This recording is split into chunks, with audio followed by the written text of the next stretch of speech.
Grandma says get me out of here. My 5-year-old daughter raised her voice while touching the wall when we visited my brother's new house.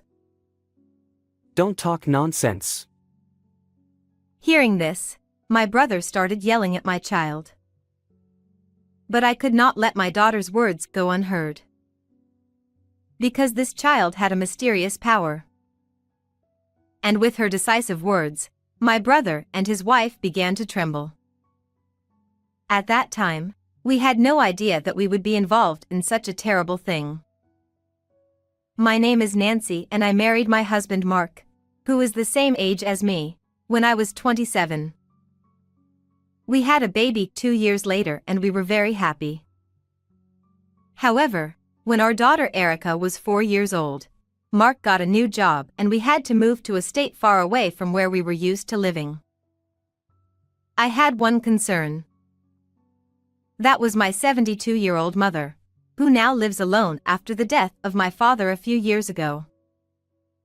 Before we moved, I used to take Erica to my parents' house to check on her.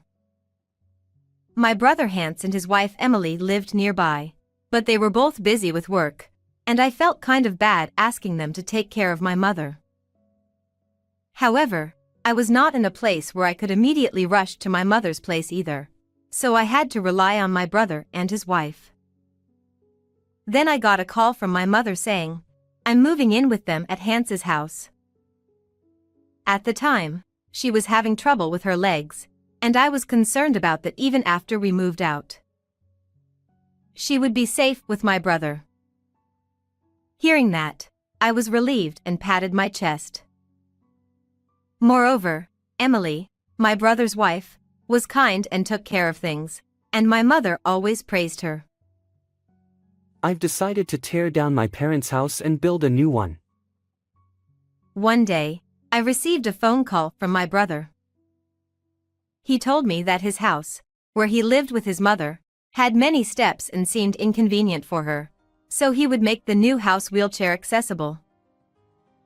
He said he would sell his brother's house and rebuild it with the money he had and some help from his mother. Okay, I understand. I'll come help you before you tear down the house. The day after I received the call, I returned to my parents' house to clean up the mess. I was sad to think that the house I grew up in would be gone, but my mother was very happy, so I decided it was for the best. Would I see you next after the new house was built? With that, I finished helping them and left my parents' house. Since then, I had been communicating with my mother by email on a daily basis, and we were nearing the point where our new house would soon be completed. Then, I suddenly lost contact with my mother. What's going on? I felt a stirring in my heart and decided to ask my brother Hans. What he told me was unbelievable. He told me that my mother was in need of nursing care and had gone into an institution. No, that can't be true. I've been texting her every day. That was me pretending to be my mom and replying. She wasn't in any condition to operate her phone anymore.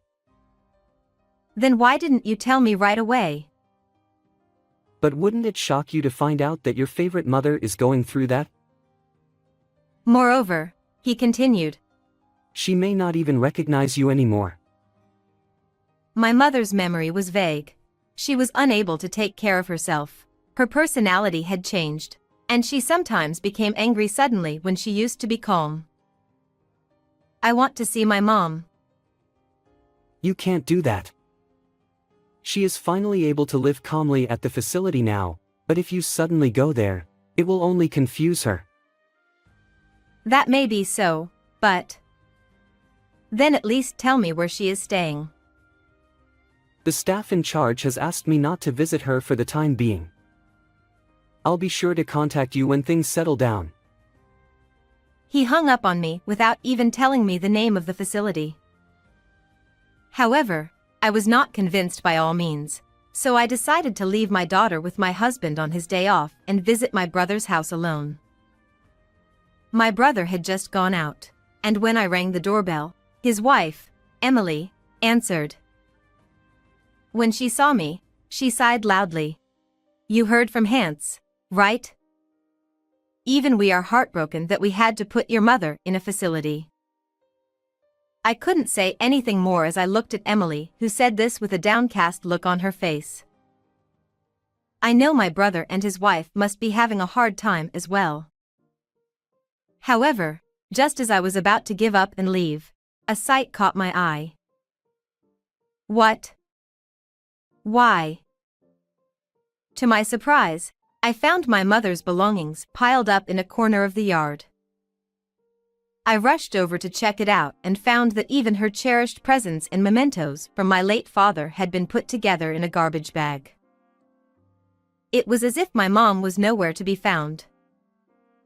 I felt sad and hurt. Why is this here? I returned to my brother's house again with my mother's belongings and questioned Emily. We have to clean up this house and we can't take all of it to the facility. My new house hasn't even been handed over yet, so I have no choice but to throw it away. But that doesn't mean we have to. I understood that she had a point, but I had not yet met my mother, and I still could not accept the reality and could not forgive her. I will take care of these belongings until your mom gets better. Yes. You can do whatever you want with it. Emily shushed me and closed the front door behind her. I sighed as I drove home, her cold attitude, my disappointment, and many other thoughts running through my mind. You'll have to call me with more details about your mom from now on. When I got home, I sent one message to my brother. There was no reply, but from time to time, Hans would send me an email titled, "How Mom is Doing at the Facility." As usual, I could not see her and only heard from the person in charge, but I still felt a little lighter just to hear that she was doing well. I could feel that my brother also cared about me, and I realized how much I appreciated my siblings. A little later, Hans informed us that he had finished moving into his new house, and we decided to go to the housewarming celebration with our family of 3. The exterior of the house looked like a mansion itself, and the inside was very stylish and really nice. However, there are steps, and it doesn't look like a house that was built with my mother in mind. I was having these doubts as I was being guided around the house. Grandma says let me out of here. Erica, my 5-year-old daughter, suddenly said this while touching the wall. What? Hey! You're talking nonsense. My brother yelled at my daughter, interrupting my astonishment, and Emily glared at her as well. But what she's saying is... Shut up. Hans didn't want to listen to me, but in fact, my daughter has had strange powers for some time.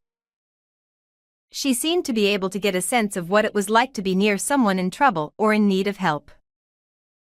However, this was not always to everyone, but was demonstrated only to those who were fond of Erica.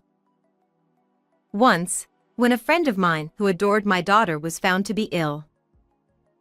She had not told my daughter about it, but the moment Erica held her hand, Your disease will definitely be cured. You will be fine. She told my friend. And just as she said, my friend overcame the disease that was said to be difficult to cure completely. Even after this, my daughter was quick to see through my silly worries. Because of this, we believed in Erica's magical power. My daughter tilted her head as she looked at my brother and his wife, who looked at her creepily. She says it's so tight in here, Uncle Hans. Hurry up and get Grandma out. Oh, no. What the hell is wrong with you, you little brat? My brother looked at Emily and started shaking. You look strange. What the hell is going on? Perhaps noticing my stare, Hans followed us out the front door, saying, I've remembered something urgent and I need you to leave. After the door was silently closed, we had no choice but to return home. But I was still concerned that something was wrong with them. When I arrived home, the first thing I did was to check something. I was surprised to find out that my brother and his wife were, well, not quite what I expected. I knew that my brother and his wife had been. Then I made a phone call with my hands trembling with anger and began to prepare for sanctions. 3 days later, I left my daughter with my husband and visited my brother and sister-in-law alone at their new house. When I rang the intercom, Hans said, "You can't bother me by coming without informing me." He answered the door, yelling at me. "Can I ask you to leave? We are busy too." My brother's wife also seemed not to be pleased with my visit and wouldn't let me in. Well, of course, that was to be expected, and it was more convenient for me to be outside, so there was no problem. "I want to see my mom, so I need you to tell me where she is," I told him in a serious tone, looking at them both. Then my brother snickered and approached me with a serious face. "I don't think Mom would want you, her daughter, to see her different self from before. Leave her alone." "That's right. Why don't you leave your parent alone already? She's fine as long as she's in the care of her facility." Emily also set the tone for my brother, wrinkling her brow. "I can't do that." I told them so, and I said, "Please," to the people waiting outside the gate. As if on cue, 5 men in work clothes entered the property and began tearing down the walls of the house. Hey! Who are you guys? What are you doing to someone else's house?" Hans raised his voice and stood in front of them, presenting himself to defend his new home. "These are the demolition crews. I called them and asked them to tear this place down now." Ha! Are you insane? Why would you do that to a house that was just finished? "That will be obvious when we tear this place down." Just make it stop right now. I'm calling the police. My brother was fuming with rage. I told the contractors to wait a bit and stop their work for once. "Can you call the police? Isn't it you and Emily who are in trouble?" What are you talking about? Oh, maybe you're serious about what that creepy kid said, and you're going to dig through the walls? "Yes. Mom's in here, you know." In fact, I wanted to be sure of that, so when I decided to sanction my brothers, I hired a contractor. My brother stared at me with a furrowed brow. "You don't believe me? But Erica really does have magical powers." "So what? It doesn't matter now. You broke someone's house, you'll have to pay for it." My brother's wife came at me with a terrible sword, and this was the first time I had ever seen her face like this. This must be Emily's true nature. What's the use of doing that if you don't have any evidence? How many times have I told you that Mom is in an institution? Hans now spoke as if admonishing. I ignored him and confronted him with one notebook. "I have proof. It was all written in this." It was a diary left by my mother. On that day when my brother and his wife turned me away, I went home and checked the contents of my mother's belongings that I had brought home earlier. As I was searching for clues, I found the notebook at the bottom of her bag. In it, in my mother's own handwriting, she had written about the events that had taken place since they had decided to start living together and build a house. She said that my brother's wife had been cold to her, and that Hans had asked her for money. She was supposed to help with only a part of the construction cost of the new house, but in the end, she was asked to keep the bank book and all the money was used without her permission. Furthermore, my mother, thinking that I would be worried if she told me about it, did not tell me. That diary doesn't lead to the ludicrous suspicion that Mom is inside these walls, does it? Even though just spending the money without permission was a problem, my brother gave me a victorious look as if it had never happened. I was taken aback and said, "This isn't the only one," and opened the page to the date the day before I lost contact with my mother. What the hell? When they saw it, they both exclaimed in shock. It contained a detailed account of a conversation between Hans and Emily that my mother had overheard by accident. It was a terrible conversation, starting with the statement that old people with no money are just in the way, followed by the words of the brother's wife, "When are you going to send your mother to the other side?" My brother seemed to be saying that Mom is always in touch with me, so if he got the timing wrong, I would find out right away. And from there, the two of them began to laugh and make terrible plans. When my mother heard this story, she must have thought that maybe her life was really in danger. Unfortunately, Emily caught my mother eavesdropping. She managed to cover it up and went back to her room, but she was planning to call me after dawn to discuss everything. However, I never heard from my mother.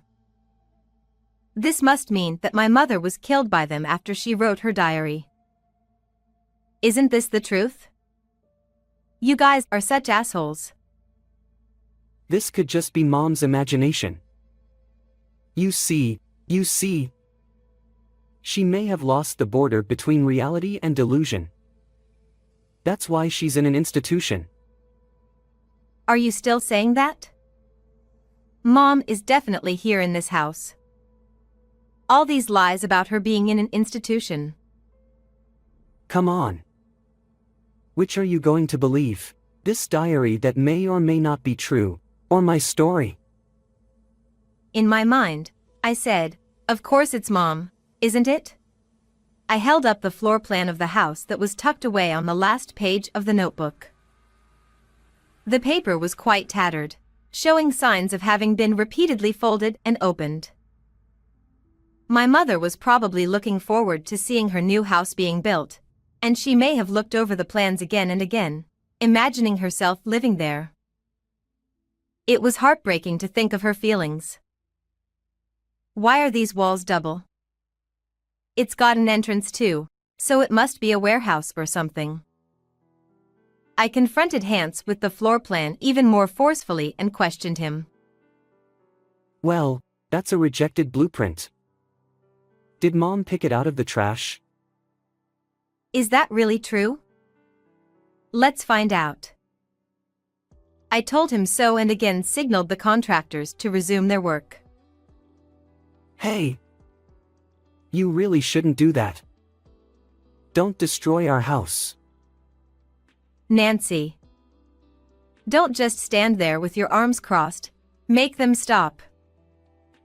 Both my brother and Emily yelled and tried their best to stop the work, but it continued, and after a few minutes, the hole that had been drilled from the outside finally penetrated the wall.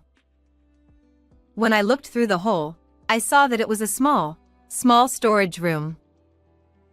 Inside, I saw what I assumed to be my mother. Mom. Tears were spilling from my eyes as I was confronted with the fact that this is real after all. But I could not break down in tears until I sanctioned them. "I'm calling the police," I said, wiping my tears with my hand and looking them firmly in the eye. Oh, by the way. They made a big deal about her being gone from the facility. Hey, Emily, isn't that right? Oh. Yeah. I know it's all a blur, but maybe she remembered where the house was and came back and got in and couldn't get out. That could be it. This is an accident.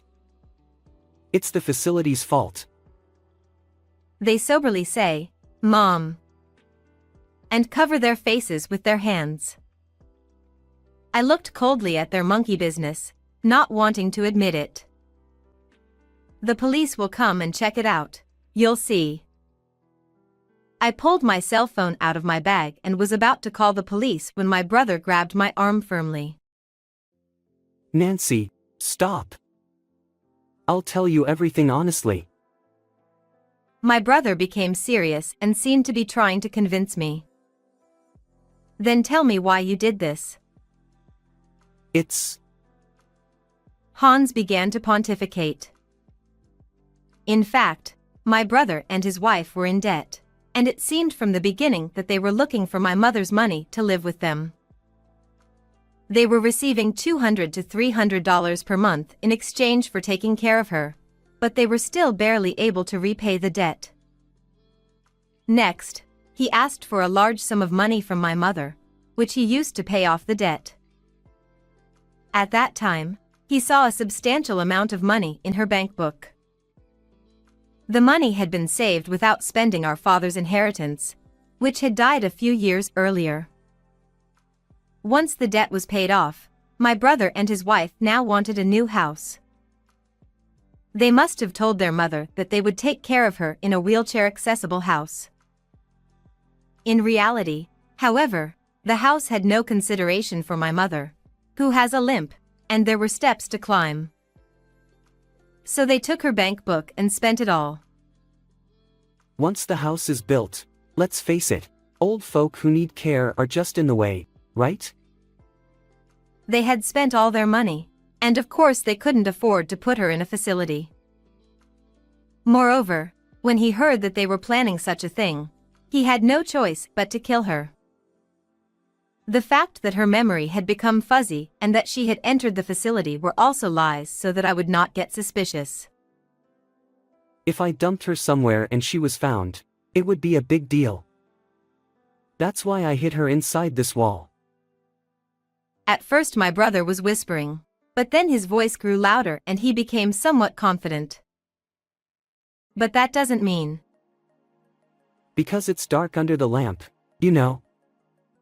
I thought no one would find her here. Hans smirks and says outrageous things without hesitation. I could only sigh at the thought that this was my own brother. I told you everything honestly, so don't call the police. That can't be right. You all need to keep quiet about this. I'll pay you if I have to. Seeing my brother, who even started to pout at the demolition contractors, they too were dismayed. How much more pathetic would he look? Where do you think we can find that kind of money? Oh, I'll make the money even if I have to sell this house. Just don't tell the police. My brother looked me in the eye and cried. I don't think you can sell it because it will be treated as an accidental property. I mumbled, and his face turned blue and he looked hopeless. Then my brother's wife ran up to Hans and grabbed him by the chest. What are we going to do? We're going to get caught by the police if we don't do something. It was your fault in the first place. Don't blame me for everything. So you should have just dumped it in the mountains. The two of them started arguing. Hey! I tried to stop them, but my brother and his wife didn't seem to hear my voice. I had no choice but to watch them quietly for a while. Then they noticed my gaze and approached me vigorously. Hey, Nancy, listen to me. I was actually against your mother moving in with us for money from the very beginning, right? Oh, I see. I didn't do anything wrong. So just help me. It's all Hans's fault. Emily said this, and while evading responsibility, she grabbed my arm and said, "Please." She was begging me over and over again. My brother also blamed others, saying, "It's all her fault." They kept blaming each other. Please stop it. You should live your lives regretting what you have done. Spend the rest of your life making amends. I pushed them away, and my brother and his wife collapsed to their knees on the spot. At that moment, a police car called by the deconstruction contractor arrived and the two of them were dragged away. Hans and Emily were subsequently arrested. It still seemed certain that it was my mother who was inside the wall. The police thought that she must have been killed around the time I lost contact with her, given the state of her body. My brother and his wife also confessed and the case was closed. They both have a long life in prison ahead of them. Meanwhile, we were able to hold a funeral for my mother and say goodbye to her well. I hope we were able to make up for her loss a little. When I looked up at the blue sky, I felt like my mother was smiling at me. What did you think of this story? Please subscribe to our channel. See you in the next video.